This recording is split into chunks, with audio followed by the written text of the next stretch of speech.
안녕하세요, 김원준입니다. 이게 뭔가요? 왜 총리를 박근혜 대통령이 갑자기 결정하나요? 박근혜 대통령은 최순실 사태의 주역입니다. 그렇게 박근혜 대통령이 이 결정을 했다 해도 문제지만 더 큰 문제는 박근혜 대통령이 과연 본인의 뜻대로 결정을 했냐 하는 겁니다. 지금껏 드러난 정황은 박근혜 대통령 본인의 뜻대로 국정을 운영한 것이 아니라는 거죠.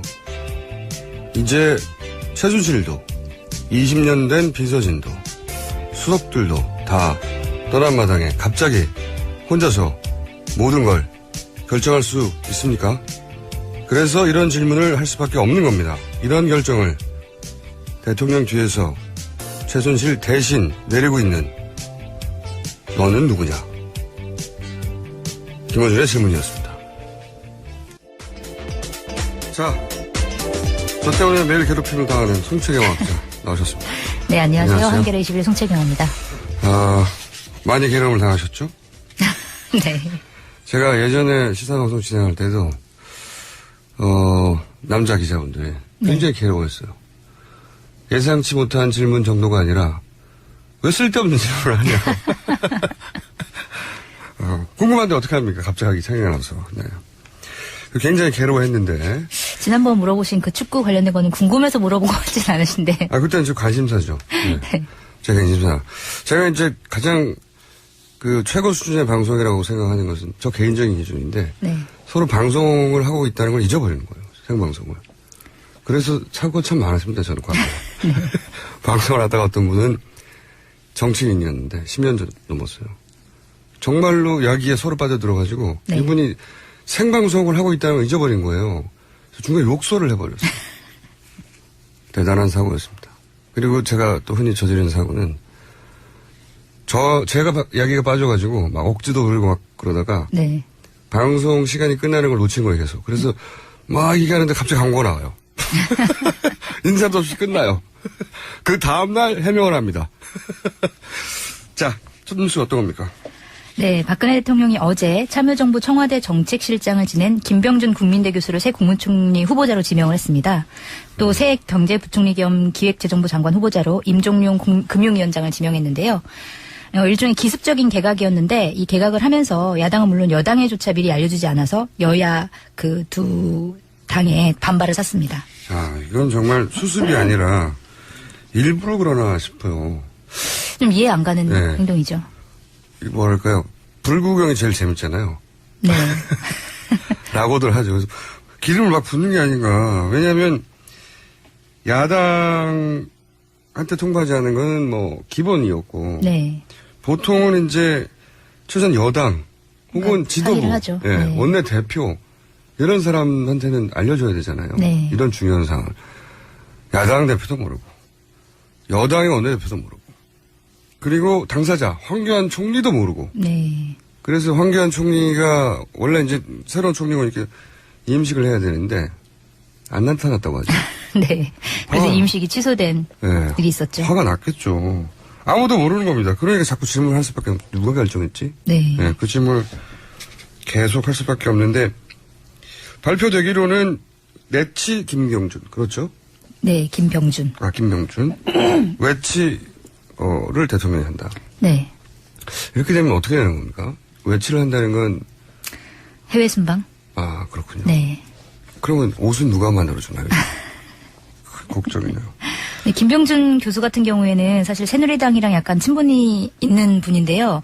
2013년도에 그 새누리당 의원 연찬회에서 김병준 교수가 이제 특강을 하기도 하고 그래서 그때 당시에 이제 제가 이제 직접 가서 취재를 했었는데 새누리당 내부에서 우리는 이렇게 청와대 참여정부 인사를 데려다가 특강까지 듣는다. 쓴소리를 듣는다. 우리는 굉장히 열려있는 당이다. 이러면서 특강을 들었던 기억이 납니다.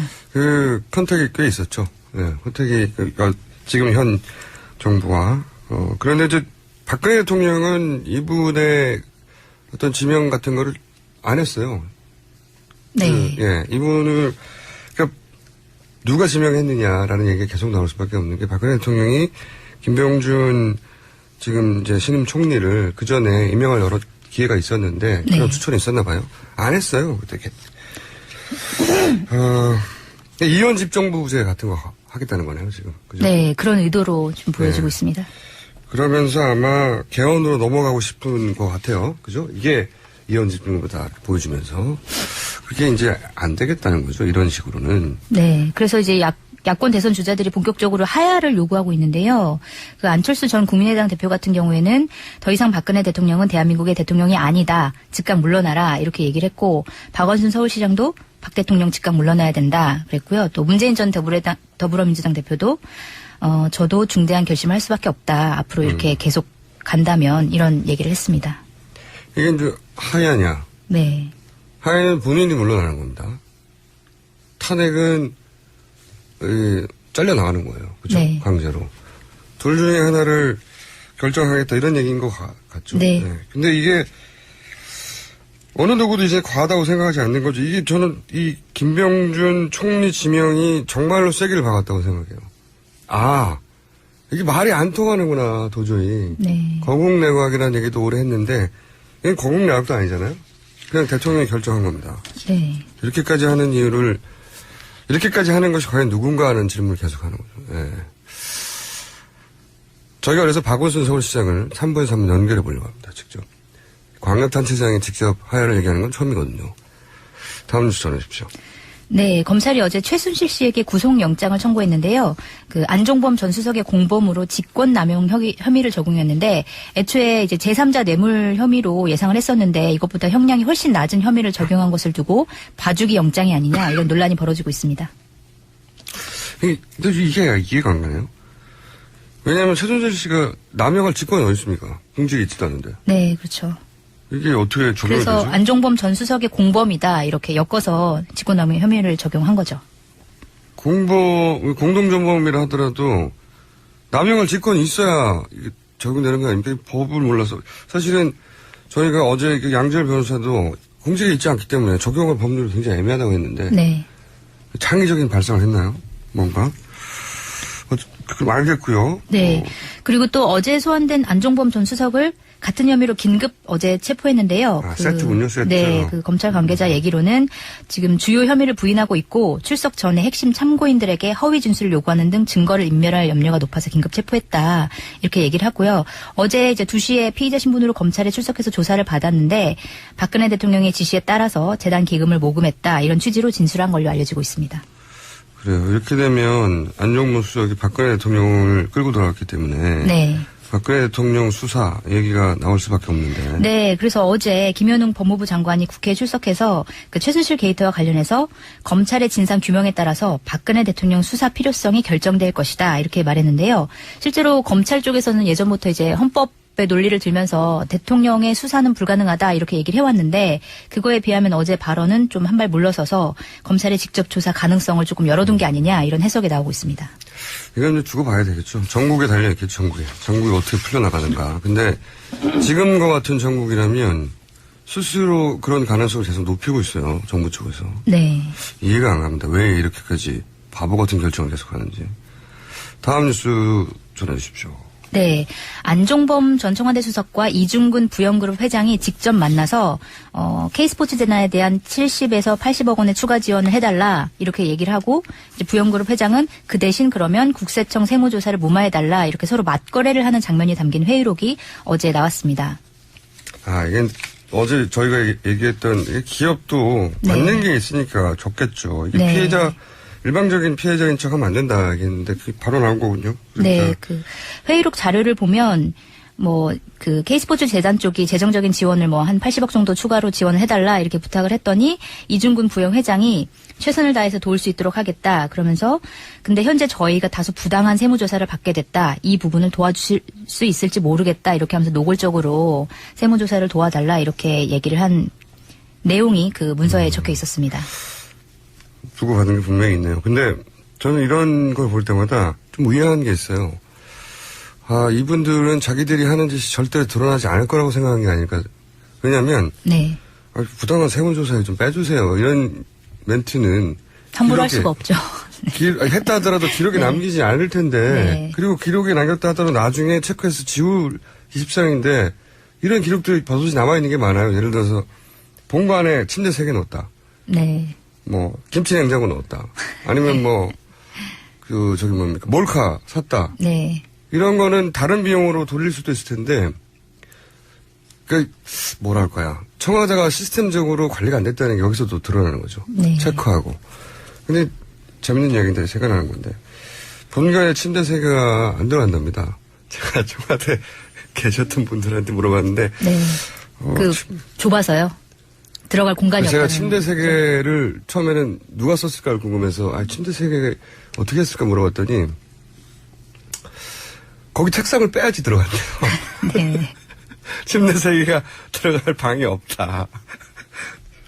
그리고, 김치 냉장고도 그렇고요. 네. 거기서 제가 보기에는 일을 한 게 아니고 책상을 치우고, 살림을 찾은 게 아닌가 싶을 정도로, 네. 그런 얘기 하더라고. 그거 좁다. 일하는 곳이어서. 대통령 그럼 집무실 같은 데는 어떠냐. 대통령 집무실도 책상이 있고 침대가 들어갈 작은 방이 하나 있대요. 대통령이 이제 일하다가 잠깐 쉬라고. 거기도 침대 하나가 겨우 들어갈 공간이고. 네. 나머지는 책상을 다 빼야 된대요. 책상 대신 침대에서 침보를 본 것으로. 네. 그러니까요. 김치 냉장고는요. 이걸 왜 기록에 남겼냐 이겁니다. 글쎄요. 김치 냉장고는 잘 모르겠네요. 네. 근데 이건 제가 추가 취재를 개인적으로 한번 해보겠습니다. 다음 주에 해주십시오. 네, 무기 로비스트 린다 김이 박근혜 대통령과 30년 전부터 알고 지낸 사이고 또 청와대 관저에 들어간 적이 있다라고 지인에게 얘기한 걸로 확인이 됐는데요. 그러니까 린다 김의 지인 인터뷰가 TV조선에 나온 건데 뭐라고 얘기를 했냐면요. 대통령이 되기 전에 사저에서 2번 받고 그다음에 대통령 당선되고 나서 관저에서 만났다고 하더라. 린다 김이 그렇게 자기한테 얘기를 했다. 요거 나오기 전에 저희가 어제 네. 요 사안을 추적해온 주진우 기자를 잠깐 해서 대통령 당선 이후에 청와대 관저에 들어간 적이 있냐 물어본 적이 있지 않습니까? 네, 그래서 6번 들어갔다고 네, 얘기를 본인이 했죠. 확인한 바로는 6번, 뭐 더 많을 수도 있겠지만 네. 확인돼서 공식적으로 말할 수 있는 6번이라고 했는데 네. 또 다른 인터뷰에서 이제 들어간 적이 있다고 나왔군요. 네. 그래서 이 지인이 말하기로는 이제 박근혜 대통령과 린다 김은 박정희 전 대통령 서거 이후부터 아는 관계라고 하고요. 그리고 두 사람을 맺어준 인물이 박정희 전 대통령의 경호실장 출신이었던 무기 로비스트 박종규 씨. 그 유명한 피스톨 박. 네네. 그래서 뭐 린다 김이 박종규의 신복이었고 그래서 그때 박근혜를 돌봐준 게 박종규였기 때문에 친할 수 있었다 이런 내용이고요. 그다음에 박근혜 대통령이 이제 박정희 전 대통령이 사망한 뒤에 청와대를 나왔을 때 미국에 있는 린다 김 집에 머물렀다 뭐 이런 얘기도 나왔습니다. 그러니까 이 인연이라는 게 굉장히 오래된 인연이군요. 린다 김. 네.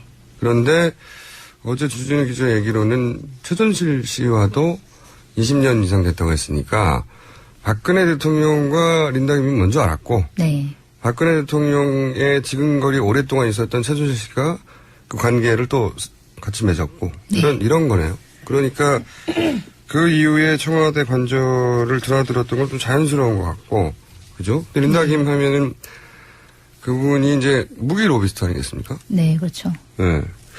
그래서 의심을 하는 거죠, 사람들이. 네. 저는 이렇게 뉴스가 나오면서 갑자기 궁금해진 것이 이분이 이 사태가 터지기 불과 얼마 전에 마약 혐의로. 갑자기 마약 혐의로 네. 사실 최순실과 친하고 박근혜 대통령과 친하고 네. 이 정도 되면 틀림없이 빠져나갈 수 있었을 거예요. 그런데 이분이 갑자기 구속됐어요. 네, 지금 홍성교도소에 수감돼 있죠. 홍성교도소 저는 많이 가봤는데. 그러셨습니까? 네. 제가 들어갔다는 게 아니라. 네. 네. 근데 어제도 얘기했지만 이제 가장 큰 비리가 만약에 존재한다면 무기 거래다. 여기는 조단이기 때문에 네. 혹시 이 어떤 사태가 터지기 전에 미리 포착해서 이분의 인터뷰나 혹은 이분의 말이 도저히 나올 수 없도록 미리 수감해버린 게 아닌가. 지금 수감된 하는 날짜가. 의혹을 가질 수밖에 없는. 네, 수감된 날짜가 제 기억으로는 지난 10월 12일이거든요. 사실 네. 이 사태가 터지고 난 다음이에요. 어떻게 보면. 그러니까 본격하기 전인. 네, 본격적으로 터지기 직전이죠. 대통령 하야 여기까지는 안 갔을 때죠. 네. 하하. 그래서 그렇게 생각할 수밖에 없는, 그죠? 이때는 린다 김 얘기 나오지도 않았어요. 네, 전혀 나오지 않았을 때였죠. 네. 근데 이것까지 터지면 안 된다고 생각한 건지, 아니면 정말로 아무 상관없이 마약 혐의가 너무 심해서 그런 건지, 요즘 같은 뉴스, 정부의 흐름 속에서는 이런 의심할 수밖에 없죠. 말을 못하게 해버렸다. 저는 그렇게 생각하는 게 합리적이라고 생각합니다. 네. 적어도 지금까지 정황을 보면. 다음 뉴스는요? 네, 삼성이 2020년 도쿄 올림픽 때까지 최순실 씨에 따른 정유라 씨가 출전하는 마장마술에 186억 원을 지원하기로 약속했던 것으로 이제 확인이 됐습니다. 그 대한승마협회가 작성한 중장기 로드맵을 보면 이제 마장마술에 삼성의 후원을 요청한다 이렇게 돼 있는데 금액이 4년간 최대 186억 원으로 기재가 돼 있었습니다. 죄송합니다. 그 뉴스가 왜 재밌는 게 아니라 갑자기 앞에 댓글을 보다가 2767 번호 쓰시는 분이 문자를 보냈는데 김치 냉장고는 책상 대용으로 쓸 수 있다. 김치도 넣고 뚜껑을 닫으면 책상이 된다. 왜 그런 생각을 못하냐 이거죠? 창의력이 좀 죄송합니다. 필요한 부분이었네요. 물자 절약 차원에서 그렇게 했나 본데요. 삼성이 네. 186억이요? 네. 네, 근데 여기서 이게 뭐 실행되지는 않았는데요. 실제로 실행되지 않은 이유가 당시에 이제 선수 선발 절차가 불투명하고 불공정하다는 항의가 빗발쳐가지고 모집이 중단됐다고 하는데 그 기준을 보면 일단 경기력 향상위원회라는 데에서 3배수 추천을 해서 이제 선수를 뽑고 유능한 외국인 코치가 이 가운데서 종합적인 능력을 고려해서 최종 선발한다. 기준은 중요하지 않고요. 네. 그래서 이 기준을 다 통과해서 적용되는 사람이 누가 있습니까? 그러니까 사실은 정유라 씨를 찍어서 한 거다라는 이제 평가가 나오는 게 왜냐면 유명한 외국인 코치가 사실상 정유라 씨를 지도한 독일인 코치 한 명밖에 없었다고. 네, 그럴 줄 알았어요. 네. 얘기를 하고 그다음에 또 문건을 보면 전지 훈련지로 독일이 효율적이라면서 이례적으로 밑줄이 이제 쳐져 있었다고. 아이고 참네. 다음 뉴스는요? 네. 그 삼성이 또 최순실 씨의 독일 법인에 매달 80만 유로 그러니까 우리나라 돈으로 약 10억 원을 송금했다라는 증언이 나온 건데요. 그 최 씨가 독일에 만든 한 법인의 전 직원인 기혁 씨가 그 지인에게 얘기를 한 건데 그 지인 인터뷰가 나온 건데요. 그 지인은 기혁 씨가 최순실 씨의 독일 회사에서 일했었는데 입사 전부터 매달 80유로 정도를 삼성에서 송금해오고 있었다. 돈을 써야 다음 달에도 받을 수 있어서 회사에서 돈을 막 썼다. 이렇게 얘기를 했다는 거죠. 참 편하게 살았네요. 가만히 있는데 80만 유로, 이게 한국 돈으로 처음에 얘기가 됐다는 얘기거든요. 네. 한 10억 정도는 줘야지. 85만 유로도 아니고 90만 유로도 아니고 100만 유로도 아니고 80만 유로. 네. 우리 돈으로 이제 10억 정도. 네. 그래서 10억 정도를 송금을 했는데 다음 달에도 받으려면 다 써야 되니까 막 썼다. 부럽습니다. 자, 근데 이게 들은 이야기인데 예를 들어 결정적인 뭔가를 봤다, 문서가 있다 뭐 이런 건 없습니까? 네, 그런 건 없고요. 그냥 이제 기혁 씨 같은 경우에는 직접 이제 한겨레에서 확인 요청을 했는데 내가 아는 게 제한적이다 이렇게 얘기를 해서 그게 아니다라고 사실을 부인한 건 아니고 그냥 아는 게 없다 이렇게 얘기를 했고 삼성 같은 경우에는 사실이 아니다 이렇게 부인하고 있는 상황입니다. 다 사실이 아니라고 하니까요. 자, 하나 정도 뉴스 더 할 수 있을 것 같은데요. 예. 네, KBS가 이제 KBS요? 네. KBS가 드디어 KBS가 보도를 했는데요. KBS가 예. 네, 최순실 씨의 조카죠. 최순득 씨의 딸 장시호 씨가 김종 전 문체부 차관과 긴밀하게 협의하면서 동계 스포츠계의 각종 사업을 맡아온 정황이 이제 드러났다라는 보도인데요. 이게 이제 어디 발인가도 중요합니다. 여태까지는 뭐 한겨레, 처음에 한겨레밖에 없었죠. 네. 처음에 저희가 이 최순실 뉴스를 뉴스 공장에서 초반에 굉장히 비중 있게 다른 것을 다루지 않을 때 했거든요. 그래서 네. 왜 최순실 뉴스만 하냐고 초반에는 여러분들이 지적됐었어요. 네. 근데 이 뉴스가 굉장히 중요하고 파괴력이 있다고 생각하기 때문에 저희는 저기 집중했었는데 그랬었죠. 한겨레 정도 하다가 이제 경향 정도 하다가 JTBC 정도 하다가 네. TV조선이 따라오고 이렇게 점점 그러다가 이제 KBS까지 간 거죠. 네. 예. 의미 있는 보도입니다. 네, 의미 있는 보도입니다. KBS까지 갔다는 겁니다, 이제. 네. 그 내용을 보면 그 장시호 씨가 스포츠M이라는 마케팅 회사를 만들었는데 설립 석 달 만에 그 K스포츠 재단이 처음 연 국제 행사를 맡아서 진행을 했고 또 뭐 한국 동계 스포츠 영재센터 이것도 장 씨가 연관되어 있는 센터인데 이 센터의 빙상 체험 교실도 진행을 했다. 이런 거고요. 죄송해요. 네, 왜 또 웃으세요? 죄송합니다. 이게 진지하게 전해야 되는데 댓글을 보내는 분들이 너무 재밌어가지고. 예. 무슨 댓글이 또 나왔나요? 3536 쓰시는 분이 뚜껑 닦는 김치 냉장고는 안 나온 지 오래됐다. 분노죠. 아, 사실관계가 이렇게 틀렸다면서. 예. 앞으로 여는 김치냉장고가 지금 추세군요. 그러면서 나의 주장은 거기에 당근을 담아놨을 거다. 말 먹이려고. 네, 이런 얘기인 거죠. 네. 네, 알겠습니다. 실없이 웃어 죄송합니다. 네. KBS가 어떻게 했다고요? 네. KBS가, 중요한 것은 KBS가 직접 이 뉴스에 뛰어들었다는 거죠. 네. 네. 그래서 김종 차관과 최순득 씨. 네, 딸 장시호 씨가 긴밀하게 협의해서 최순득 씨는 최순실 씨의 언니입니다. 네, 언니죠. 그리고 조카가 되는 거죠. 네.